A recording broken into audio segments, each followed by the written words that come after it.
Take it easy and solve the school lunch problem with SPAM. S-P-A-M. こんにちは、タイガークローラジオ。You are listening now. Back J. You are listening to Tiger Claw Radio. Number one in vintage computer and video game entertainment. And now your host, Critical Failure.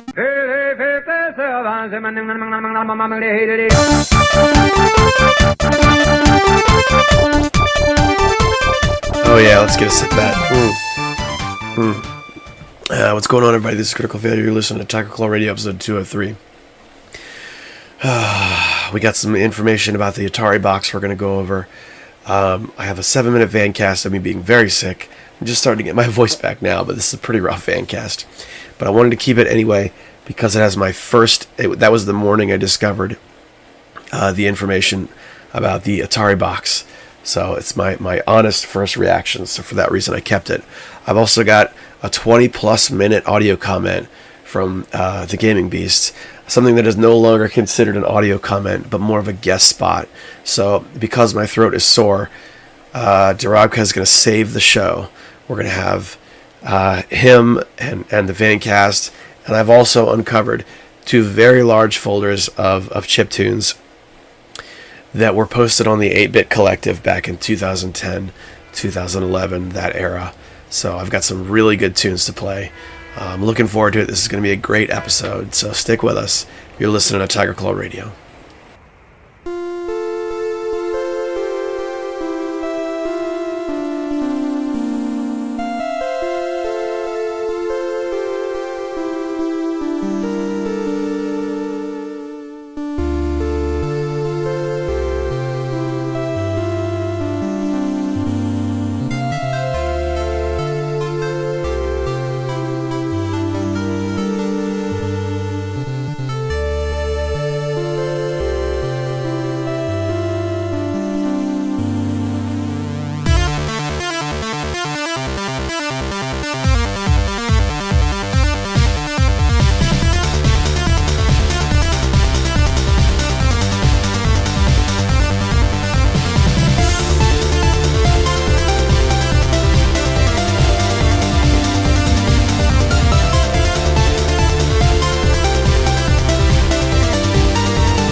That track is called Paper Dolls.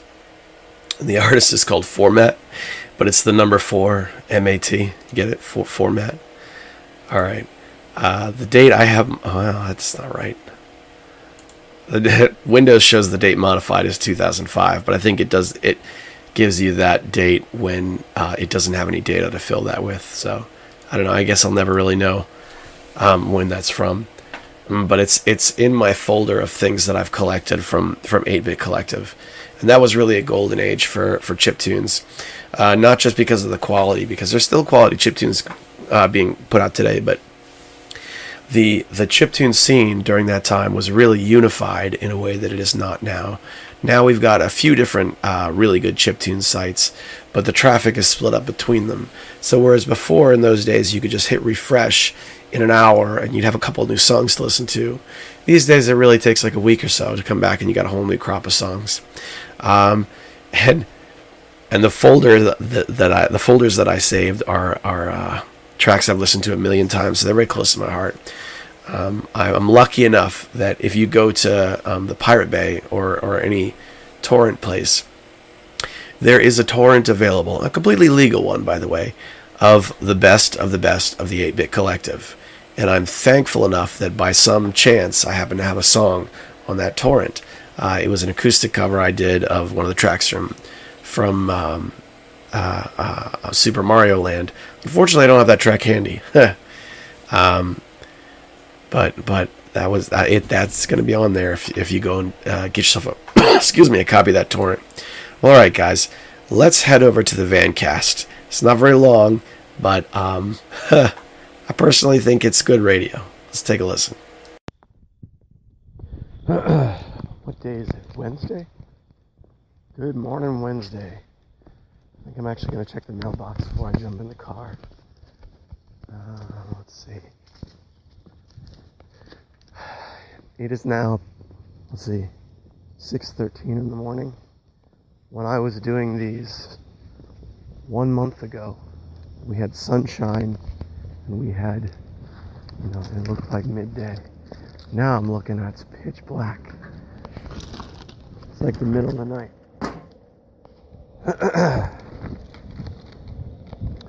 Alright, let's see what we got here. That's that change in the weather. I dig it, man.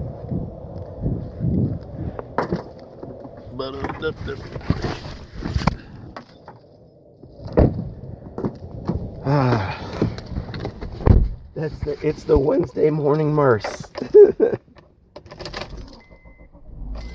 I had been, oh boy. I had been trying to put this off until I got better. I mean, you can hear it in my throat. I do not sound good. But something has arisen I wanted to discuss with you, my dear friends. And that's the Atari box. A second here. I saw a jogger when I was out checking the mailbox a second ago. So I'm trying to be real careful pulling away from my house. Alright, let's get the blower directly in the windshield. It's humid out today. Alright, it's not very hot, but it's humid. So it's fogging up the windshield. Alright, let's get back to gaming news. So the Atari box, we've got a little bit more information on it now. We've got, it's going to be about $300. The range we're given is $250 to $300. So let's be safe and assume it's going to be $300. We know it's going to come preloaded with a bunch of classic Atari games. And we know it's going to essentially be a Linux set-top box. And beyond that, there's a lot we don't know about it, right? We haven't been told anything yet about what brand new games for the Atari box are going to be like. We don't know that yet. Man, this is still really bad. What's wrong? Okay, there we go. There we go. I'm blowing cold air on the windshield and it's making it worse. There we go. I think that's better. So we don't really know anything about what, if a company makes a game, brand new game for the Atari box, what's it going to look like? That we don't know.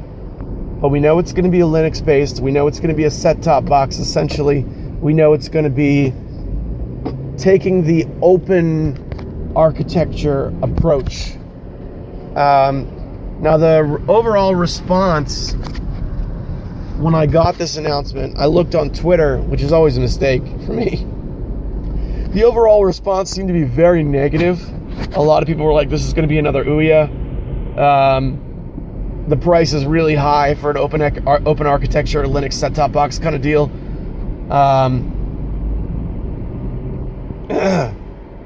was watching the Lunduke show earlier this week, and he did a review on a computer that System76 makes called the Meerkat, which is like a $600 set-top box. And I'm looking at this thing, and it's like, this is way more powerful than any console ever could be. So if you're going to buy a Linux-based set-top box, in order for the Atari box to be feasible, yes, it costs less than a Meerkat, but it has to be able to do things the Meerkat can't do. Otherwise, I mean, you're just selling me... Well, I guess that's not fair. If it's that much less, if the Meerkat is like $600 and the Atari's like $300, then you're selling me like a discount product, which could be okay. But I don't know. We're gonna have to see. The overall response is very negative, but I like the idea of these open architecture consoles. I like the idea of them smashing this sort of rights battle we see that goes on amongst modern day consoles, using the concept of exclusives to try and screw each other when really it's the consumer that loses. We've got this idea of a set-top box, and if it runs, I mean, it's pretty safe to assume, based on the information that we have, that it's going to run somewhat like a Linux computer. The articles that I read, you know, if you have Linux and you've got open architecture, does that mean that we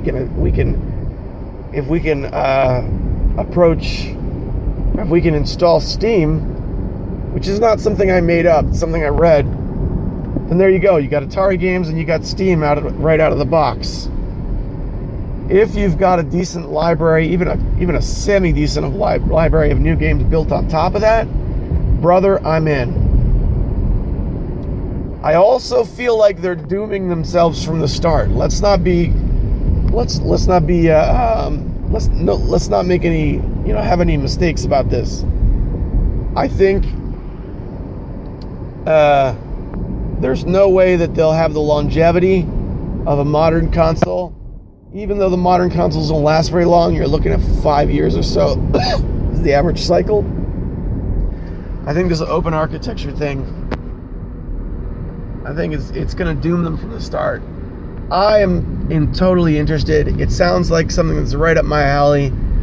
I also think it's going to be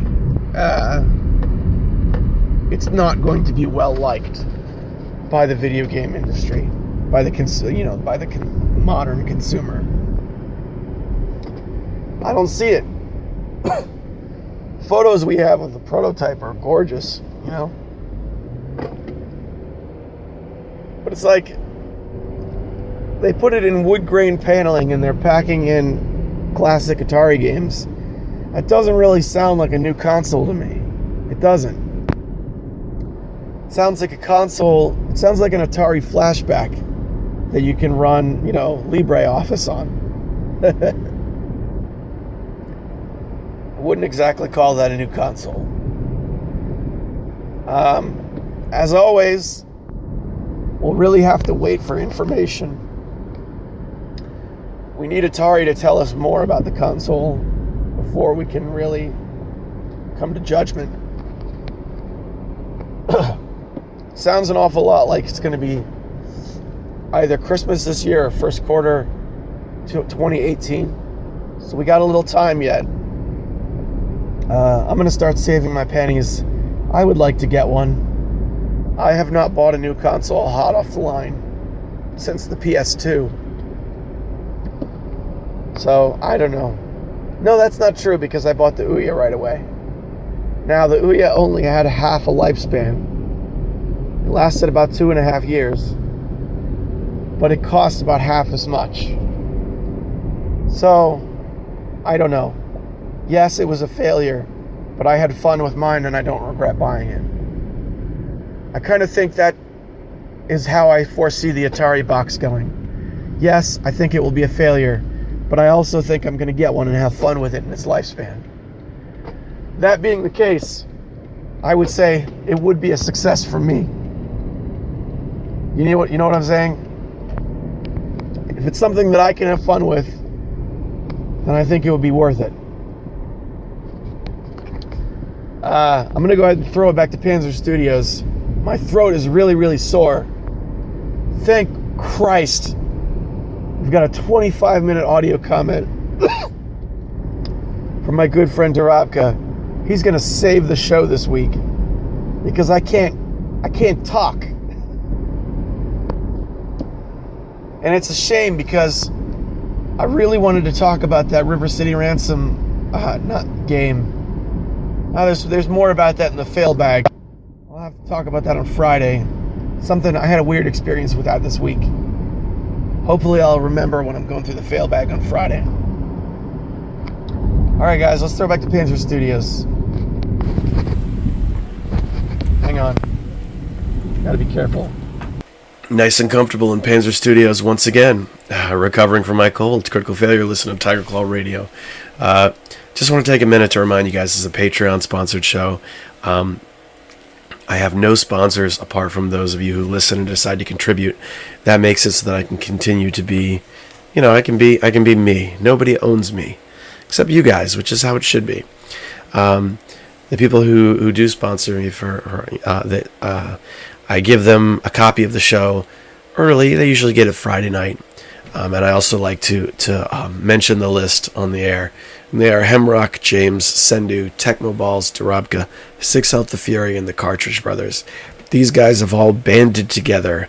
By your powers combined, this is Tiger Claw Radio. Thank you guys so very much. It really means a lot.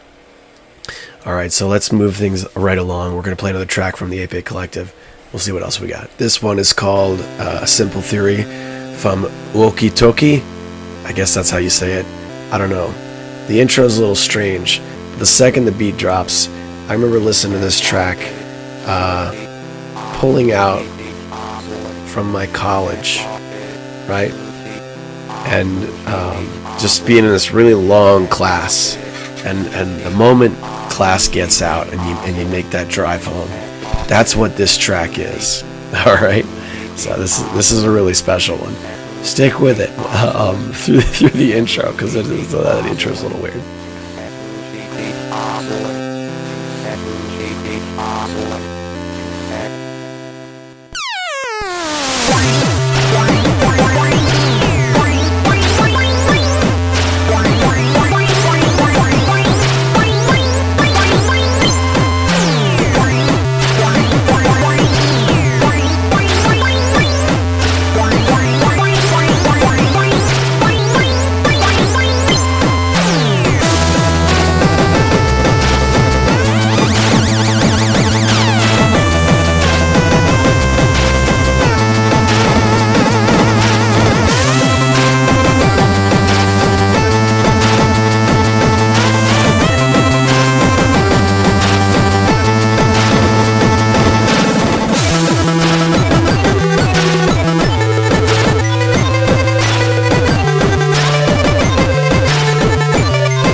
Alright guys, coming up we got Darabka the Gaming Beast making a special guest appearance. After that, we got the Failbag, and what a Failbag it is. It's going to be a really good episode. We're just getting started. This is Tiger Claw Radio. Anyway, here's my first time audio comment, which is something I always wanted to do ever since I listened to TCR and, Mondo Coolcast and, of course, Catcast and so on, where others would do it. And now I'm going to do it too, because it's just I need to catch up on TCR, and it's really sweet that it's regular, but I take some breaks at times and then I listen to it in bulk as I play video games. So, but I'll do my responses to all of the other ones that I haven't listened to yet. So right now I'm at 196. I have listened to it before, but I re-listened to it because I thought it was a good episode and I wanted to write down some of my thoughts. But I didn't just want to make an old fucking comment, like fucking, the fucking giant comments I do usually, so might as well do it in recording. So you talked about Grimoire, the Wings of the Heralds of the Wings exemplar. So the saga of Cleve Blakemore. That game, I followed that game for a while now because there was this thing that it will never be released. It's going to be in development hell forever. And that's pretty much was the running joke with this guy. He has been infamous on this forum for RPGs called RPG Index or something like that. And the point is that he has been, quite interesting. There's a lot of trolling back and forth, and man, this is kind of like a fucking saga on itself. So if I go too much into the rabbit hole, I apologize. But I think he released at one point a demo when, I think 2-3 years ago, when he said, "Oh, I'm going to release it now soon, for sure," as he always did. And it's amazing that it got released at all, and people still complain it was really buggy and shit. So, supposedly 23 years of development, but anyway, I'm still interested in buying it and playing it. It's right now, it's not like, honestly, my swingle Ferengi genes are telling me not to get it, but I don't know, I feel like it's I got enough RPGs, enough games to play, especially also of that sort. But it still interests me, and I probably it's going to be good if I wait, because he is actively working and polishing it. So, yeah. I remember not really knowing what to do.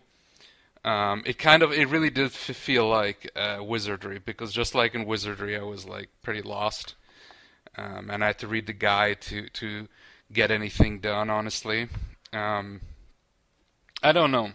I started Might and Magic 7. I have finished 6, a couple of weeks ago. I just posted another video, which I recorded way back, but I just, I haven't been feeling like doing too much productive stuff, even YouTube-related shit.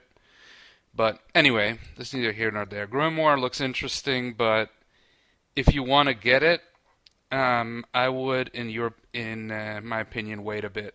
He is working on the manual right now, which is going to be this fucking big tome shit, or it's going to be a PDF, but there's still some Kickstarter backers that he needs to send shit. I don't know, man. This guy is kind of weird, and he had some funny Kickstarter videos too, or Indiegogo, whatever. I don't know. It's a game with video accelerated graphics, as Swingle would say. Anyway, let's move on, because I could still talk about this, but you were talking about the Tengen NES games also in connection with your Famicom fever, which is really sweet, honestly, because I hear that even though pretty much the Famicom is the Japanese NES and everything, of course, there's some slight technical differences I hear with like the color palette and something. It's really minor. I have heard that. Either way, because I have not played real Famicom ever, I wouldn't mind owning one. Like it would be cool, but I really stopped collecting. The last thing I bought, it was a bigger ticket item, was a European NES, which supposedly said that they made it so you could play US cartridges, like PAL cartridges, which is, I could run a couple of them, but they were slower because of the hertz difference shit. So I was a bit disappointed. And I haven't really played it. Like when I bought it, I got 4 games. The only one that is interesting me is Battle of Olympus. There's also a wrestling game. But I've never been good at wrestling games, really, honestly. I don't know. It's not even that I dislike wrestling games, because they're pretty much fighting games. But they have some things that make them different, It's not just fucking beat the guy down. You gotta, like, do it repeatedly, and you gotta do the different moves and shit. I mean, I had some fun with wrestling games, but anyway, I'm fucking going off the topic. Tengen. I don't see the problem with Tengen, honestly, because I think Nintendo back in the day artificially like limiting the number of games. The only good reason I could have seen is that they wanted to have less shovelware, but they still had quite a lot of shitty games. I mean, honestly, and mediocre games. But there was some good ones, and I mean, I have a fucking Tengen cartridge for Gauntlet 2. That's an awesome game. The NES port. I have no problems with that, and the cartridge also looks kind of cool. They did things a bit differently, probably also for copyright or not, so you can see right away it's a NES cartridge. But I don't know, man.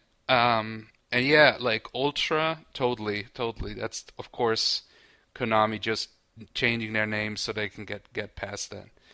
But honestly, like, why would you want to limit the number of games being released? Maybe I'm wrong with this. Tell me what you think, You were saying something. Oh, yeah, I wrote this down. About eBay is something you use usually for D&D. Now, I know you sold off a lot of your D&D collection stuff. However, again, like I always bring this up whenever you talk about D&D, but I would love to get the crew together again to play some D&D or some other role-playing game, and I think that would be cool. I think, honestly, you would like 5th edition, the newest one. It's pretty simple, and a lot of people have liked it. It harkens more back to the original, the 1st edition, but they kind of mix and match. They have elements from the 4th edition, 2nd edition, but they don't have THAC0. They still have the good way, how with armor class, where the higher the better. Much easier way, honestly. Especially for the DM. But yeah, you know me and role-playing games. I could talk on forever. But yeah, I haven't been doing a lot of role-playing, like, at all. Really, I've been just not feeling it. But anyway, you were talking about the Spy Hunter challenge. Honestly, I remember when I recorded my stuff for Spy Hunter, and also Alex Swingle did. I could never fucking match Saga's numbers. I was like, I don't know. I just wanted to kind of go in at like raw kind of thing, not like practicing forever. I don't know. He did a great job though so far, so I kind of like felt, and I can't really compete, so might as well not. Maybe I'll do that. Now, by the way, next other topic was the Doom Wads. The Doom Wads thing, like, we talked about this, but I haven't really thought about it too much because I don't know. As I said, I've been kind of out of the loop. Not even really checking Facebook or anything. Just pretty much just chilling. But I have been thinking about trying some Doom Wads, and if you still want to do it, that'd be cool. So you would want that we both try the same Doom Wad and then compare it? I like that idea. We could also have 2 different ones. There's one where they made it kind of, like, I'm always interested in the full conversion ones, more or less. But But there's also one, like, because there's one that is based on Ghostbusters, and there's another one which is based on Batman. I want to try those. And of course, I think also the Mega Man one is still fun, and it's still really cool, well made. And it's also cool for multiplayer. Yeah, man. It's good stuff. You talked about Super Spike V-Ball. So that's like a ROM hack, I guess, but I mean, I think I know the original game. I haven't really played that one, but I know about it. I think I tried it out once on an emulator. Don't have too many thoughts about it, but that could be cool. Of course, I could imagine that would be a cool game, for IRL multiplayer, the cringe is real with me today. A Pinball FX 2. You mentioned that one and that you liked it, the different tables and stuff. I would like to get into that. And I don't know if I like too much the idea with buying different tables, but I think you can try them out. I don't know, it does look cool though, but I still have a couple of pinball games on my GOG account that I haven't even touched yet, because the one pinball game I go back to is my old favorite. Again, me and my making videos that I should have been making already a long time ago. Pinball Dreams Deluxe, right? Pinball Dreams is for me, that was one of my favorite Amiga games, and this is the DOS port, but this is an updated port where they added some new tables. Although the new tables, I always go back to my favorite one, the Western themed one, which I can't even think of the name, Railroad something. Anyway, but Pinball FX 2 does look cool. I eyed, of course, some of the Marvel tables, maybe the Star Wars one. They have also a Duke Nukem Balls of Steel one, right? I think so. They've got pretty much every franchise that could get the rights to. And on the other hand, though, maybe it's not bad, because I always remember in pinball games there was multiple tables, but usually you always had a favorite. So in this case, they just say, here, buy the one that you actually won, so after you tried it. So I think that's not a bad idea, if I think a little bit longer about it. Anyway, we talked about the MagFest registration thing. I've been wanting to come out and go to MagFest and meet you and maybe the other guys too. I still want to do it, but if this is your last time, I'll still, if I can once, I'll still try to come out. I don't know if I can come out to MagFest though, just because of just simply money-wise. But maybe it's something. I have said this now for a couple of years, but it's wishful thinking. It's a pipe dream, but there is possibilities. It's not completely impossible, and I would like to do so. But yeah, at least the ticket price. I mean, is it just getting more expensive because of the venue? I don't know. Anyway, you mentioned Narc. I really gotta play that again, because it does look kind of lolsy. I think I played a similar game that also used with a similar setting and also these FMV style graphics. But I don't think it was Narc. I think it was something else. I think it was literally a Narc ripoff. But yeah, I've seen Narc. I think, wasn't there a cabin in RoboCop 2 when RoboCop goes into the fucking arcade? By the way, hashtag Kaiser, hashtag mentioned RoboCop again. But anyway, I think there's a Narc machine in that one. It really sucks here in Germany that there's literally no arcades really, because of the way how it is in Germany, because they have this law against, they have it where, you have the one-armed bandit style thing. Those are you got to be 18 or older. And arcades are 16 and up, but usually the only arcade machines are rarely, if they are in bars where usually minors can go. So they don't have this, they never really had this culture. They had a random arcade machine in a bar and stuff. I do remember playing, what was it, Adventure Island, with the skateboard and shit, the arcade version, because I know it's kind of became two franchises. There is Wonder Boy and Adventure Island, but it's the one where literally you're on the skateboard, Stone Age, and it was pretty fun. I remember that because I was a kid, and the only reason why I was in a bar because my brother, it was like more like a cafe, and he was just starting out with his music career, and he was playing, so our parents were there, and that way it's possible. But you're still, of course, you're not allowed to drink and stuff. But I was so excited. Of course, I got some. That was wow. I'm a little bit pointing at my age here, but this was still the time where it still had Deutschmarks. It was quite expensive. I think it was 1 Deutschmark for one game.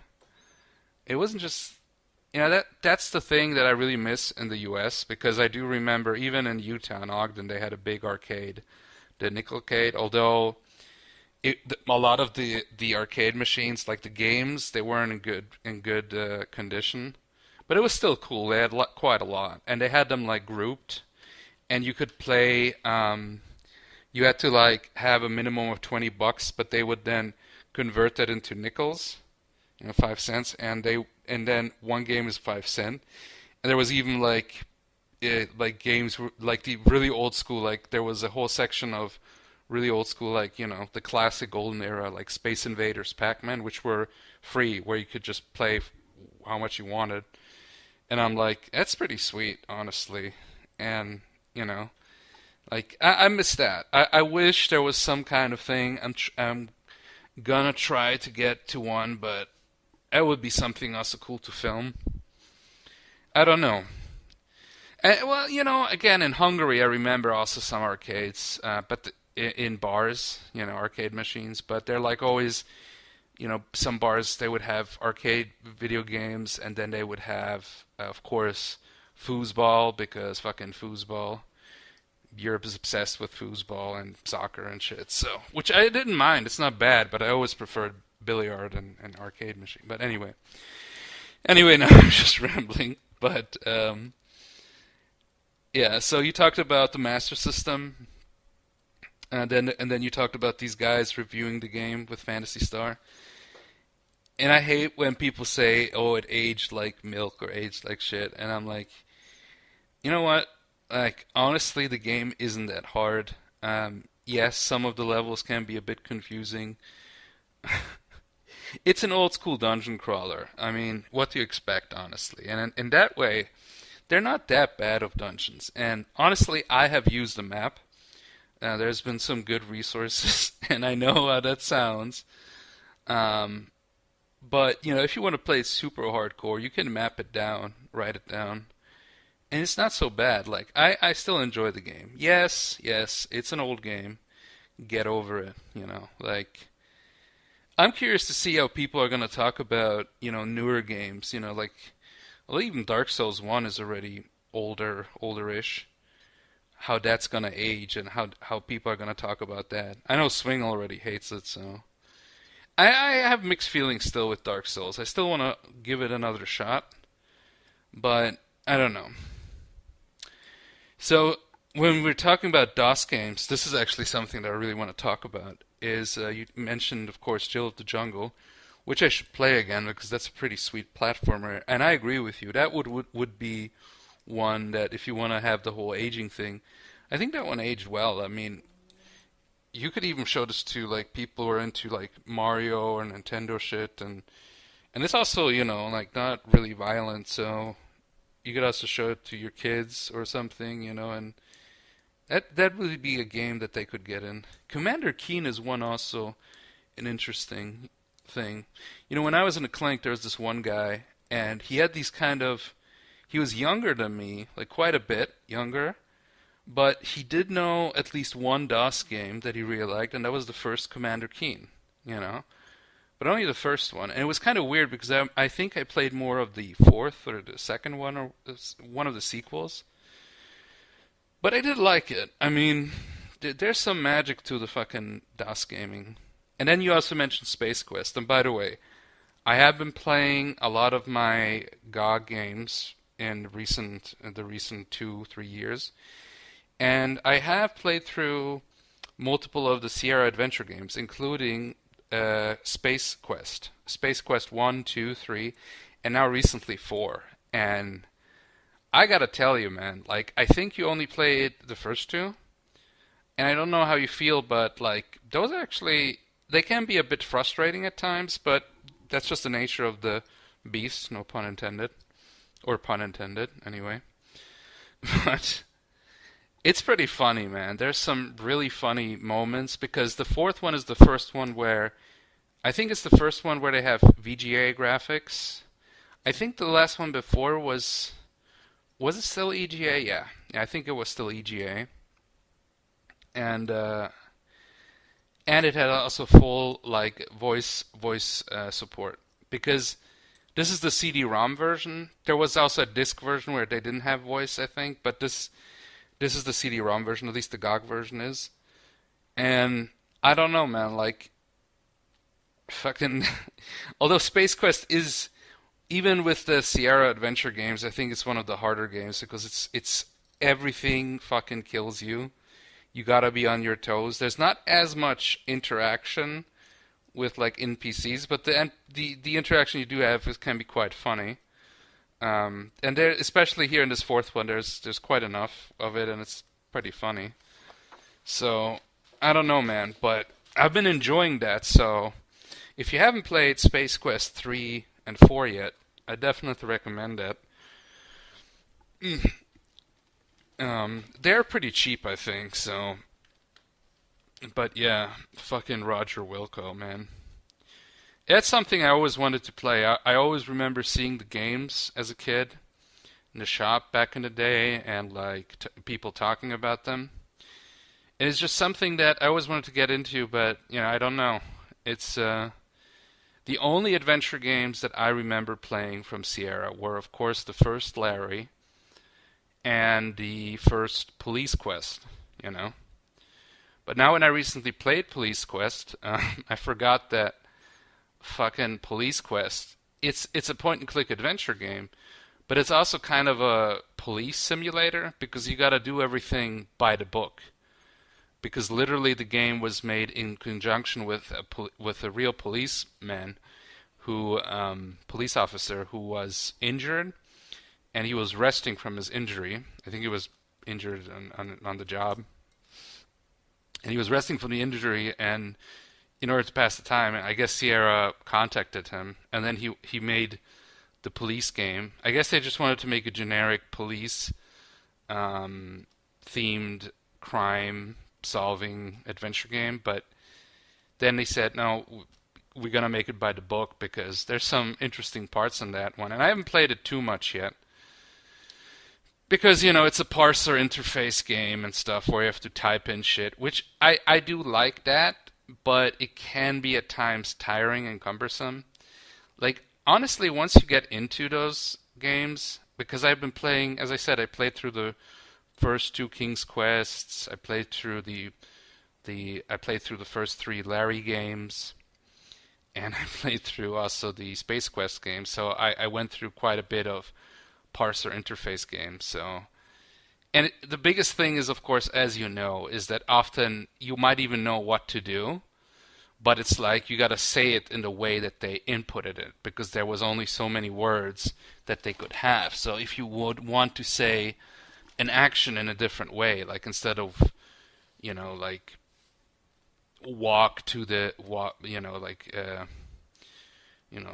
push the button, you gotta say activate the button or some bullshit. You know what I mean. But anyway, I'm rambling now, so I want to say that fucking it was a good episode, and I'm gonna be listening to the other ones, and maybe I'll do a voice thing for those if you don't get tired from my voice.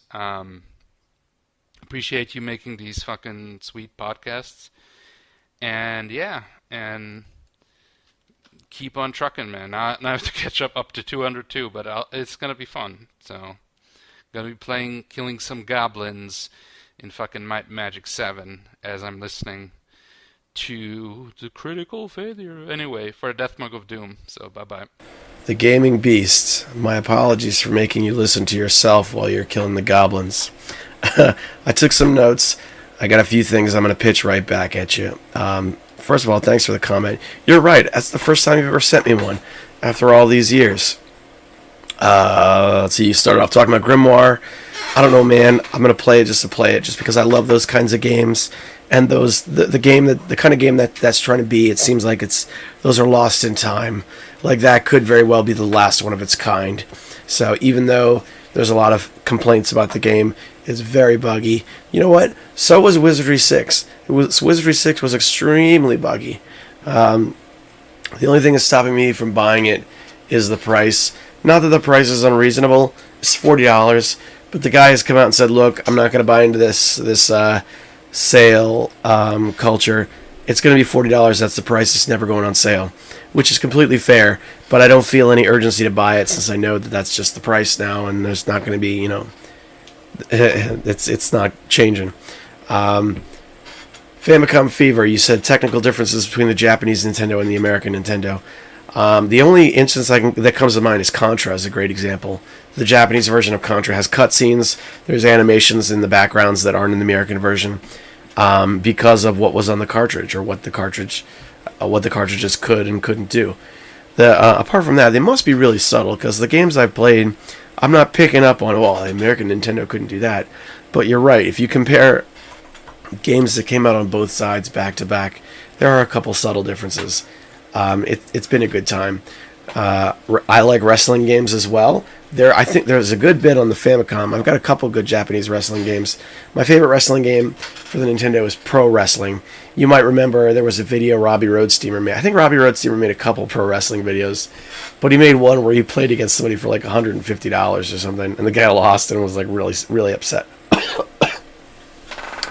Good old Robbie Roadsteamer. Tengen, is it good, is it bad? When I was a kid, I loved Gauntlet. The other Tengen games were take it or leave it. But those cartridges to me symbolized this is the company that made Gauntlet, so they are capable of making amazing games. Right beside Gauntlet was Super Sprint, another game that's etched into my youth. Not just Super Sprint, but specifically the NES port of Super Sprint. If you play that game in the arcade, yeah, it's okay, but I think the NES version is way, way better. It's one of a few games that are like that. Contra being another one, actually, while we're on that subject. Dungeons and Dragons. Oh, wait, I'm sorry. You asked me, why limit the number of games released? You have to remember that the Nintendo came out after Atari, right? Atari was what came before. And one of the big things about Atari was anybody could make any number of games for any reason. That's why we had clone consoles of the Atari. That's why we had, dog food companies making their own games. Oatmeal, Quaker Oats owned a company. I can't remember what the name of their gaming division was, but like WordZap and stuff, all those came from the Quaker Oats company. Anybody could make games, so the market was flooded. So that's what Nintendo was worried about, right? That's what all the gaming enthusiasts, anybody who runs a gaming channel has probably at some point talked about the quote-unquote big crash of 1983.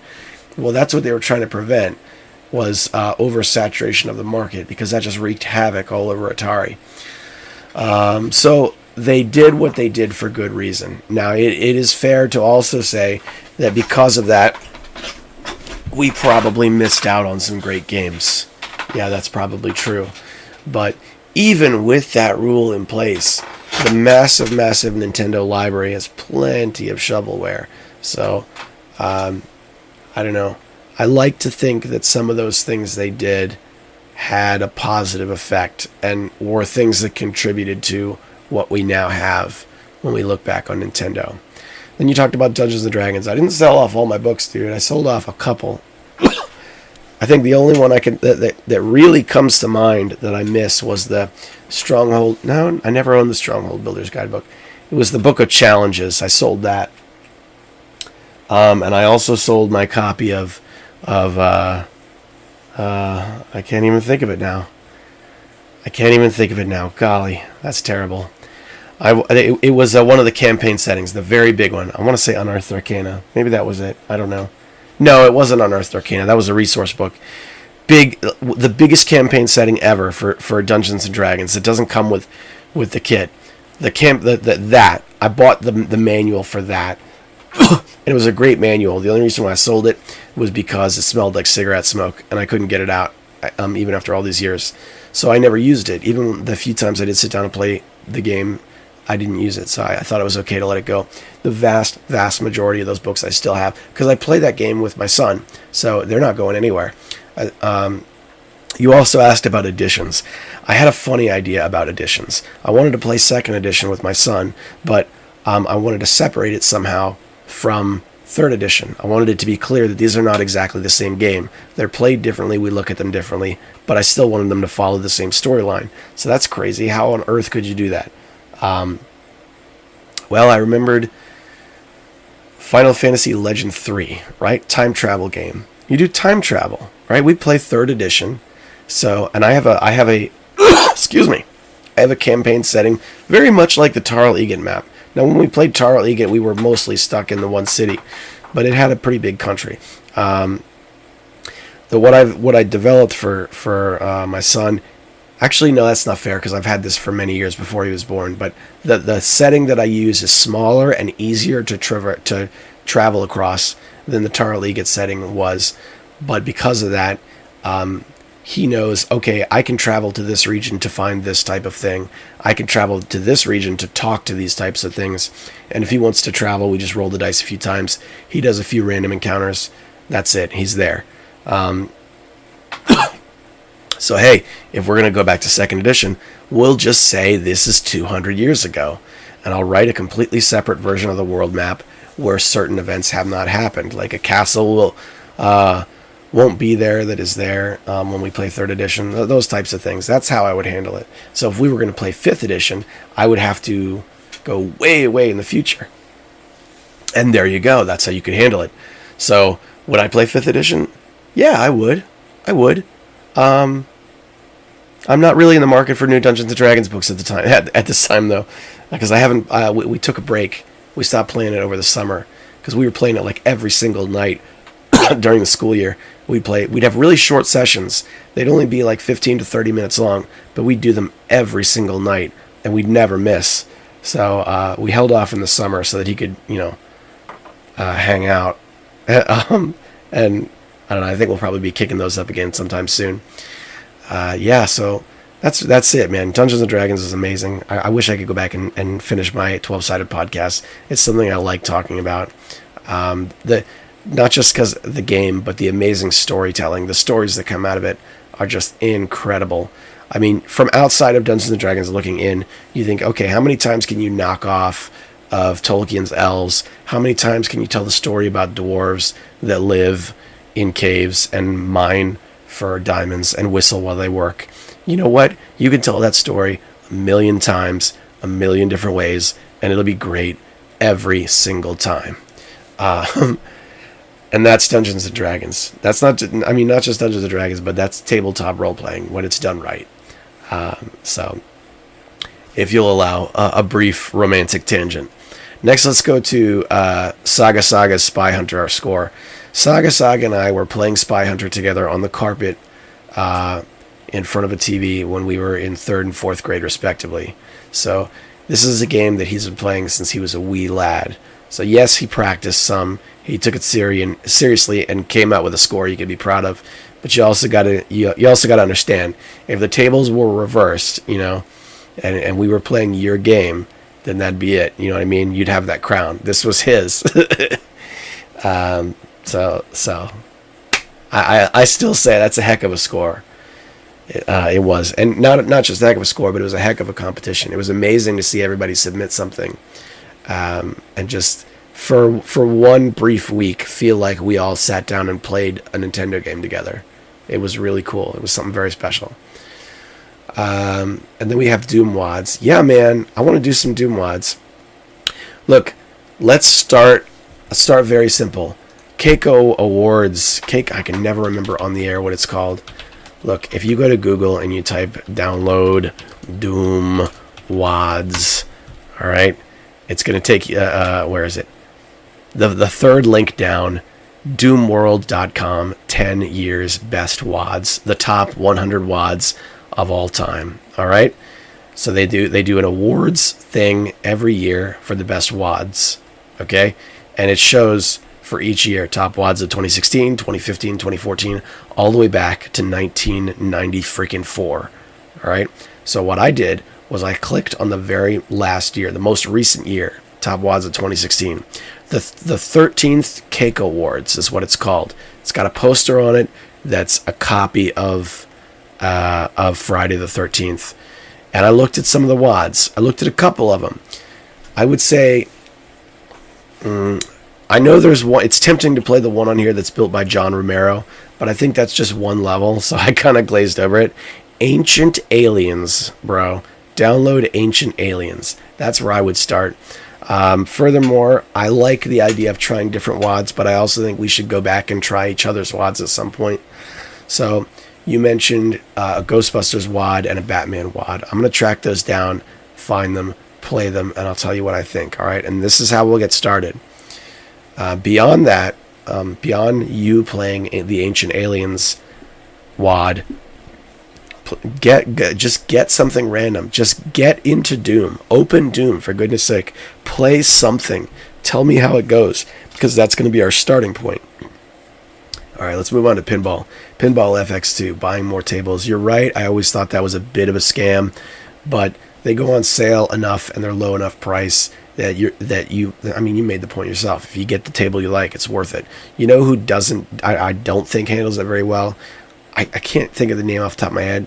The one that's actually translations of real life arcade pinball games. I think it's just called Pinball Arcade, actually. Let's see. Yeah, Pinball Arcade. Those are so freaking expensive. They want you to pay $10 freaking or more for a single table. Get out of here, son. No, thank you. Speaking of which, Pinball FX3, believe it or not, has now hit Steam. I don't know what on earth that's supposed to offer, but I went to the Steam store and I looked at it, and I have a lot of tables for it. So I think what they did was certain things from Pinball FX2 have carried over to Pinball FX3. Yeah, so that's I'm pretty psyched about that. What else you got? Super Spike V-Ball. Yeah, that's not a ROM hack. That was a Technos Japan real-life Nintendo game. And it just so happened that one of the playable characters was Billy and Jimmy Lee from Double Dragon. I mean, because they owned the intellectual property. It was a good game. It was one of the few 4-player multi-tap games for the Nintendo. Even going back to play it by yourself, it's a fun little game. They used to sell it in a double cart along with Nintendo World Cup Soccer. I recommend it, but it's a party game. Just like you said, IRL party fun. And you said your favorite pinball table is Pinball Dreams Deluxe, the Western one. Well, you know what? Game on, son. I'm going to be installing that tonight. So dust it off and get practicing. The last thing I have here is Balls of Steel. That was among the pinball games you mentioned. That's actually no longer available. There was a terrible thing that happened. Gearbox Software acquired the rights to Duke Nukem. We know this because of the events surrounding the release of Duke Nukem Forever. Now, it's to their credit that Duke Nukem Forever came out. They made that a real game, but also they pulled every other Duke Nukem related game from Steam. Every single one. Not just from Steam, from GOG.com as well. So, the side-scrolling Duke Nukems, Duke Nukem 1, 2, and Manhattan Project, gone. Yeah? Duke Nukem 3D, the one that you, me, and Swingle and Kaiser play, that is gone and was replaced with the same game but more expensive. And one of the games that got the axe was Balls of Steel. That's gone. You can't buy it anymore. And it's really a shame. I was lucky that I managed to get a copy on Steam before it got the axe. But yeah, that's Gearbox Software. Just doing what they do. And right now there's no other way to get a hold of it unless you buy a CD from back in the day. So it is a great pinball table, though. That is one I've played in recent times. All right, my man. It's good to hear from you. Let's go back to YouTube and let's read some of the other comments. Saga writes, the Neketsu game you're thinking of is Downtown Neketsu. I'm going to give this a shot. Koshinkyoku or Downtown Neketsu March. Fan translated as Neketsu Cross Country. This sentence has the word Neketsu in it a lot. Neketsu, Neketsu, Neketsu. Sorry for making you pronounce Japanese words. Neketsu. Seems to be one of the more popular games in Japan, and it's had several fan games, official remakes, and most recently PS3/Steam remake, River City Super Sports Challenge. Famicom can do 4 players using the 4-player adapter by our good friends at Hori, maker of fine fighting game products. It plugs into the port in the front, much like Famicom peripherals. Thanks for shedding some light on that. All right, so here's the thing, Saga. That game, right? I played it myself several times. You run the race, and it's over, and then that's the game. But I played it once 2-player with my son, and this is what happened. Because it was now me and my son and only 2 people, I came out on top. And it went to a second complete set of races. They were more difficult. They were like bouncy. I don't know. The first one, I was just under the impression that was the whole game. I don't know why. So the second set, that's not why I think this is an awesome story. Hang with me. After the second set, see, the second set was like a tournament. After that, there was this mode where you climb up a rope and then you have to be the first one to pop the balloon. And after that, Saga, my dear friend, there was a 4-player brawl match. A 4-player River City Ransom style brawl match between whoever player 1 was, whoever player 2 was, and a very recognizable Tex from River City Ransom, and a very recognizable one of the Dragon Twins from River City Ransom.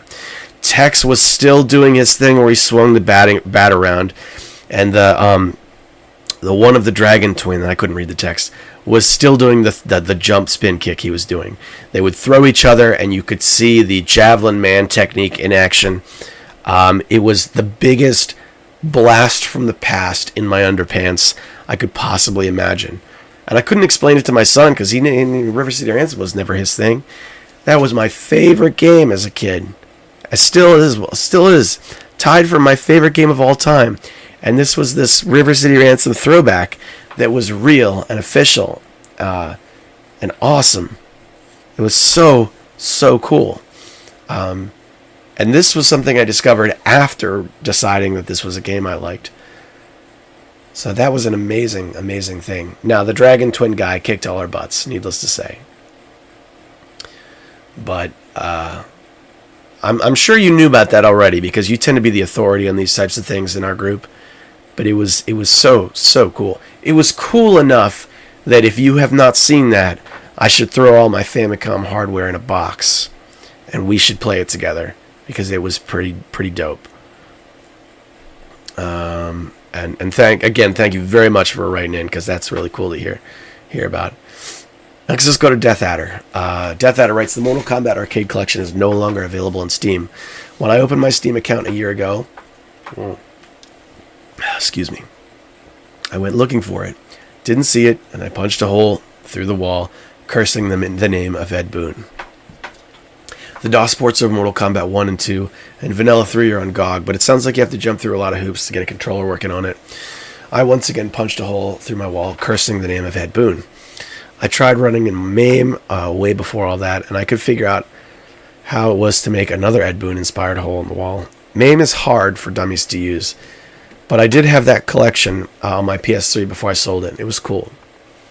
If I ever find out who thumbs down Burger Rider's videos, I will murder that person and then review the items I used for my murder on my receipt. Burger Rider is life. You can turn a Raspberry Pi into a phone. What? My phone literally runs on Windows 8. That is not a joke. It is a real thing. And yes, it is as bad as it sounds. That dinner party episode of The Office was great. I remember watching Michael's Neon St. Pauli girl beer sign and him using "That's What She Said" in a fight. Link included. Yeah, man, a couple things. Let's talk about Mortal Kombat 1 and 2 on DOS. Get yourself a copy of DOSBox. Come on, man. You can do this. You can do this. Get yourself a copy of... not DOSBox. Joy to Key. It's not going to be as hard as you think to get the controller working. You just got to figure out what the buttons are on the keyboard, right? And then you use DOSBox, follow the prompt, and you can map them to a controller. You can do it.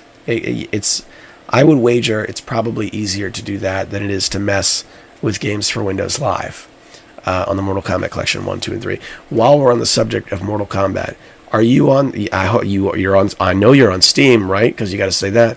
What about Mortal Kombat X? Because that's on sale right now, 60% off. It's $11.99. Ooh boy. I gotta say, I'm thinking about it. I really am. Mortal Kombat X. Yeah, Raspberry Pi is a phone. I've never used it, but I've seen the pictures, and it certainly has my attention. Thanks for writing in, man. It's always good to hear from you. Now we go to the Gaming Beast 82. Now he did an audio comment, so I'm gonna shotgun through this. I've been catching up on TCR while playing some games. Instead of commenting on every older episode like I used to, I'll just make a new response here. Hope that helps. I'm really happy you passed 200 episodes. TCR is a special place in my heart. It's where I got into podcasting and into meeting you and our group of friends. Good times. I haven't been in a clan per se, but I interacted with some clans in some games. Corner Pub was probably the closest I ever got to one, although I consider TNR our clan. Yeah. I loved that Norm Cheers reference. Good stuff. I've been watching it on Netflix. Still holds up. Age of Chivalry used to be my multiplayer game when I got to know a lot of the community at the time. That was like 2008 or 2010. I might go back and play it again. I'm really excited you're working on a Doom WOD. I've looked into making my own WOD, and yes, I'm most interested in making my own sprites. We should try making something small and fun. Chat me up on the stems. I'm happy you got you got to play your Famiclone games after all. I remember World Cup as a kid. It was the only soccer game I digged. Yeah, it was a great game. I should really get back into River City Ransom. I think you once talked about trying the game over an emulator with online support. One day, maybe, unless you're busy. I kind of took a break from the net for a bit, and have gamed a lot. I played through Harvester, yeah. The game was hilarious. Hilarious cheese. But also really effed up at times. I enjoyed it, even though there were some Moon Logic puzzles that were annoying. Not too bad, though. As we all know, Steve is known as a kidder. I started playing Might and Magic 7 after finishing 6. It's very similar, but has some nice tweaks. Sadly, the FMV and real-life portraits are gone. The FMV was an interesting age in gaming. Gaping age when 3D was still developing. I have played multiplayer games of this style of graphics, and honestly, I still find it charming.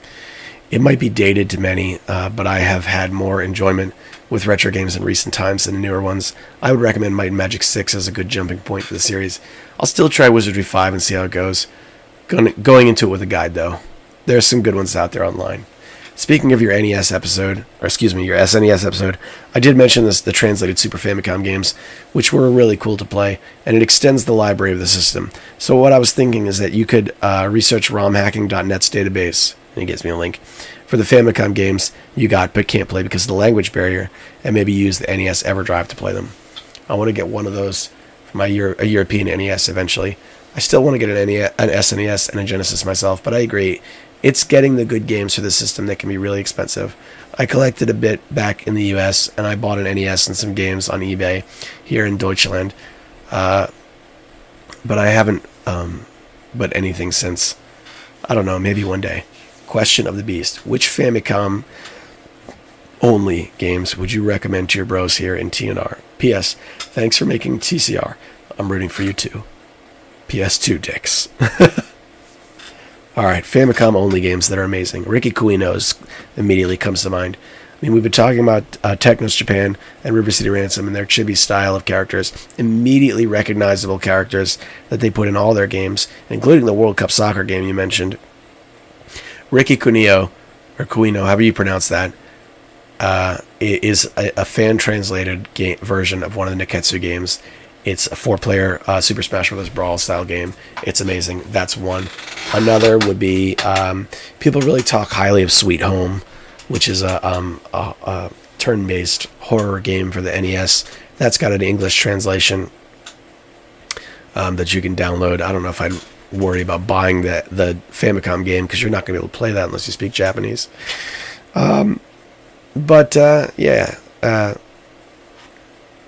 It's tough because I've got some cool Famicom games, right? I've got those. I've got a wrestling game. I've got the dodgeball game. I've been playing a lot. I like all those. Apart from the Neketsu games, I'm not sure which ones have come out in America or not. One thing I can say for sure did not come out in America is Pachinko. I've got 3 different Pachinko games for the NES, and I love every single one of those. Oh yeah. especially Pachikun 2 and 3, where you play as an RPG style setting. You play as a pachinko ball with arms and legs and a face, and you walk into a pachinko parlor, and you sit at a pachinko machine, and you play. It's a good game. You gotta like pachinko. If you don't like pachinko, it's not gonna be any fun. But those are good. And then apart from those, I've got games that have come out on both. I just got for the Famicom because one game I got is Famicom Pinball, or Nintendo Pinball.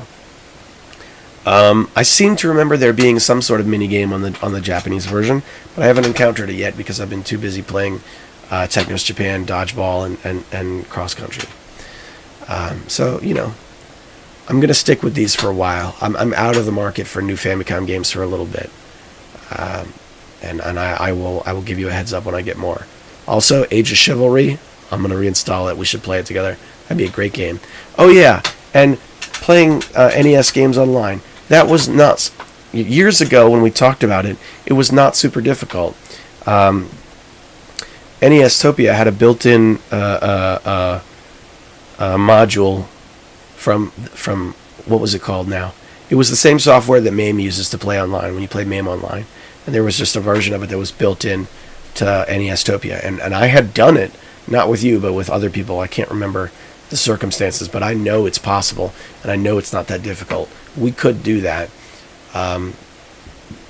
Just some food for thought. New hold, potentially inappropriate comments for review. What? Oh, new hold potentially. Oh, okay, I gotcha. All right, no, I don't need to hold any comments. If you want to come at me, bro. That's fine. All right, guys. My throat is really sore, and I've got a mega comment from my good buddy Hemrock. I don't want to let it go. I want to do it this episode, but I need to take a break. So let's go back to the folder of chiptunes from the 8-Bit Collective and see what we got. Now, I mentioned being on the 8-Bit Collective with my song from that Game Boy game, Mario Land. I did mention that. When I posted that, immediately after posting... No, it wasn't that. It was one of the tracks I posted on 8-Bit Collective. Immediately after posting it, the very next song to be posted was none other than Anamanaguchi. They posted an exclusive version of one of their tracks, where I think they were just trying something in post. I definitely got overshadowed in a big way. It's the song Blackout, which was one of their free tracks from that summer, but it's an overclocked version, and I know I've played it on TCR before in years past, but it's worth playing again if you haven't heard it. You're listening to Tiger Claw Radio. We'll be right back for this jumbo episode.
I listened to that way more than I listened to the actual version that they released for mass consumption. This was the way I remembered the song, because this particular track made its way into my 8-Bit Collective folder, and that's what I was playing when I would listen to chiptunes, at least during that time. I listened to a few albums, there were a few chosen ones, but when it came to Anamanaguchi, Power Supply was their masterpiece, and that's what got all the play on my speakers. All right, let's go to Gmail.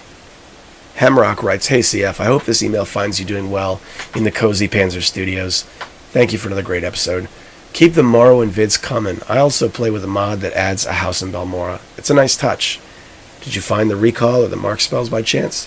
Did you ever try Sega Genesis controllers on that Famiclone? I spoke with Triverse this week. He said he's interested in a Monstercast appearance. You got the guide for Alpha Centauri. That is a great game, especially if you have the expansion Alien Crossfire. I enjoyed playing as the pirates or scientists, aka University of Planet. Who did you typically play as? I played the original Disgaea on the PS2 back in the day. Another great game. Kind of weird that it took off years later, but now they're up to Disgaea 5. I would pay money to listen to an episode with Burger Rider, although Gamester 81 seems like a good guy too. Do you ever look into Heaven's Frogman? Yes, I know Spatry. He has a great Linux YouTube show, however he hasn't made a vid in a while. Speaking of Linux on YouTube, you ever watch The Linux Gamer? He did a quick video of Linux programs he uses to create his show. It's only 3 minutes long, and I figured you might enjoy it. Here's the link. I know. I'm in the crazy camp of running Windows 10. I was debating whether or not to go with Windows 7 or 10, and I thought at the time, might as well get Windows 10 since it'll be supported for longer, and I could keep the spyware at bay. If I could go back in time, I'd choose 7. I basically have to run 2 different pieces of privacy software every time I turn on Windows 10 partition to shut off Microsoft's paternalistic controls. Is that what that word says? Yeah, paternalistic controls. It's kind of sad that that's the world we live in, but maybe that stuff like this will turn people onto Linux. Linux Mint Cinnamon is my current favorite distro choice. Yes, I recommend it to any previous Windows user looking to get into Linux. Your last episode sparked my interest to go back and play Europa Universalis 3. I actually decided to purchase my very own Steam rental since it was on sale, and it came with more DLC than I previously had in CD form. Talk about an epic game. I played as England, and I forgot to tell you, you can't just steamroll surrounding countries. I had spread my kingdom from Ireland to the Norwegian countryside by the time multiple major powers in Western Europe, to include France, Castile, and Portugal, decided to declare war on me. Shortly after, I figured it might be the best to restart and play a little nicer. Castile sounds like a fun country to try out one of these days.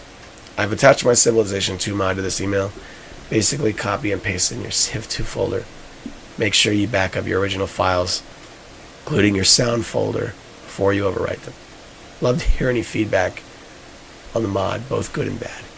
Keep rolling retro, Mrock. Morrowind. That's coming. It's a few weeks away, though. It's not the very next thing that's going to happen. I'm going to keep Morrowind going. I'm going to make it a point to truck through the storyline rather than drag it out.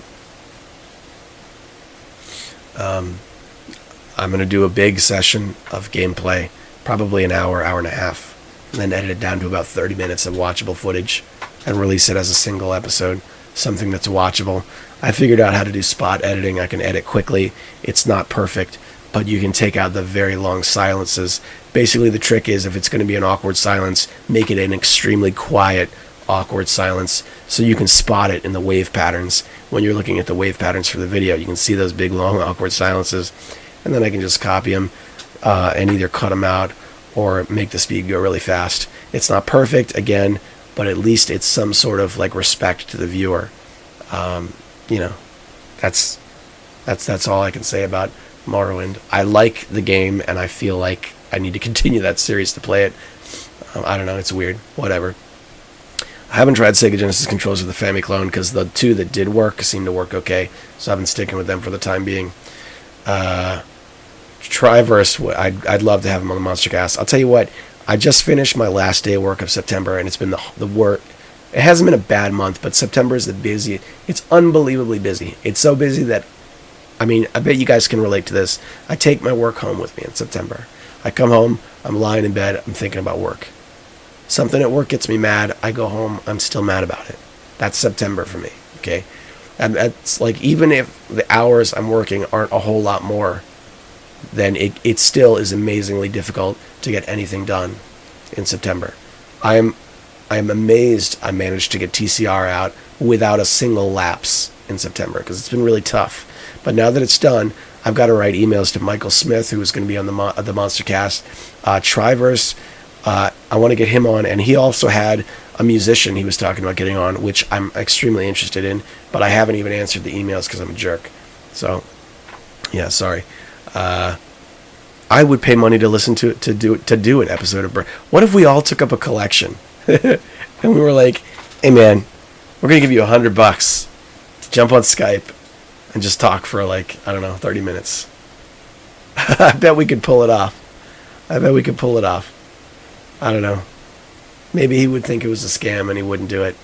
I don't know. I would pay money to get him on. Maybe, it'd be, maybe, hey man, free case of beer. Spatry, yeah, his Cup of Linux show was had personality. It wasn't perfect, but it was good while it was on. I recommend the Lunduk show. The Lunduk show is a very good Linux show. At least like the Thursday episode's a Linux episode, and he does it every day. He used to be an exec for Microsoft. He worked on mobile gaming, and now he's just like a talking head for the Linux people. And it's good, man.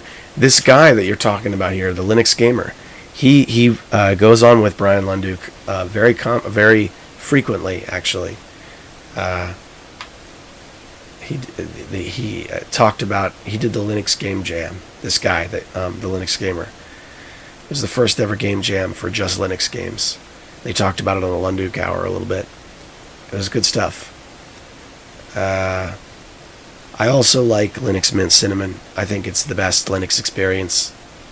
Unless, if you're a former Windows user, it's the best Linux experience, and probably the best one for a lot of other things too. If you're a tinkerer, maybe you like Arch.